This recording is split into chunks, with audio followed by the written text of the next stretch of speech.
Hello everyone and welcome to another PS Vita homebrew video. Today we're focusing on installing a special plugin that allows you to control your PS Vita with a PS4 controller. It's very easy and simple to install, and let's open up our Auoplugins 2.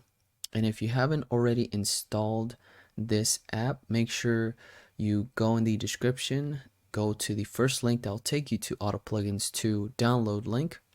Download that, install the VPK, and you'll have Auoplugins 2 installed on your Vita. And this is by far one of the best apps to have. And you can download all sorts of different plugins, and it's the easiest way to install plugins. I'll also provide a link to one of my videos on how to install Auoplugins 2 if you need that extra help. So open up Auoplugins 2 once it's fully installed. Go to Vita Plugins, go to Install Plugins, and scroll down to the D section. And let's install the DS4 Vita by Zerpy version 1.2. Press X, it's now installed. Then press Start to exit Auoplugins 2, and this will reboot your system. Once your system is all booted up, go to your settings, and we're going to go under our devices and go under the Bluetooth devices and make sure that the Bluetooth feature is checkmarked. So looks like it already picked up on my PS4 controller, but the way you want to get this going is make sure your PS4 controller is fully charged.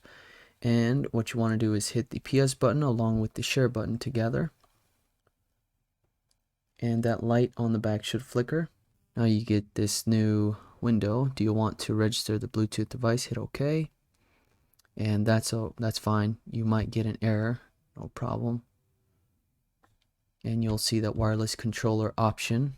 And it says please wait. Probably cancel. The passkey may not be correct, or your Bluetooth device may have canceled the connection. Let's go back. And we now have a DualShock 4 wireless controller option. So let's hit the PS button.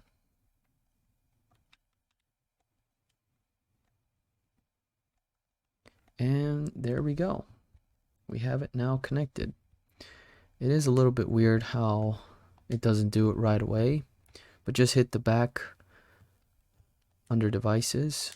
So you just want to hit the back, then go back into Bluetooth devices, and instead of wireless controller, you should now see the DualShock 4 controller, and you're fully connected.